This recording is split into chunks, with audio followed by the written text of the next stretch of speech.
भतारी मेरा होली में धोखा दिया है, भतारी मेरा होली में धोखा दिया है। तब मैंने भी देवरा जी को मौका दिया है, तब मैंने भी देवरा जी को मौका दिया है। भतारी मेरा होली में धोखा दिया है, भतारी मेरा होली में धोखा दिया है।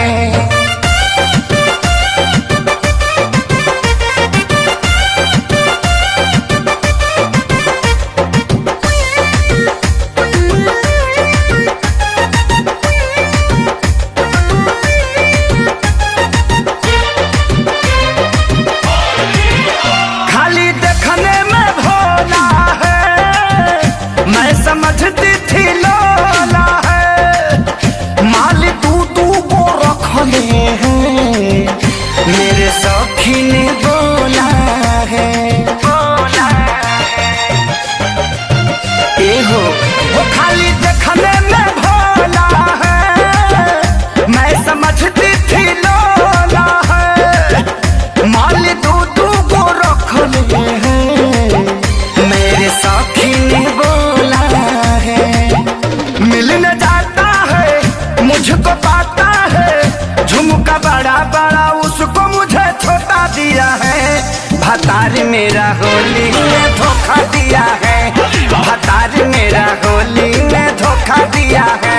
तब मैंने भी देवरा जी को मौका दिया है, तब मैंने भी देवरा जी को मौका दिया है। भतारी मेरा होली में धोखा दिया है, भतारी मेरा होली में धोखा दिया है।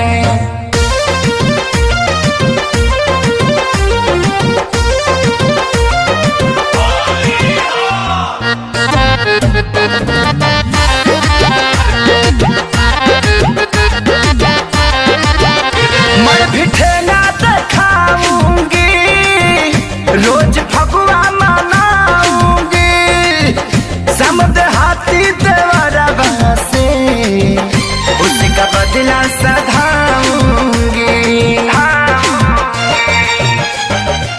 समझना मैं भी ठेला दिखाऊंगी, रोज फगुआ मनाऊंगी, समझ हाथी देवरा से उसका बदला सधाऊंगी।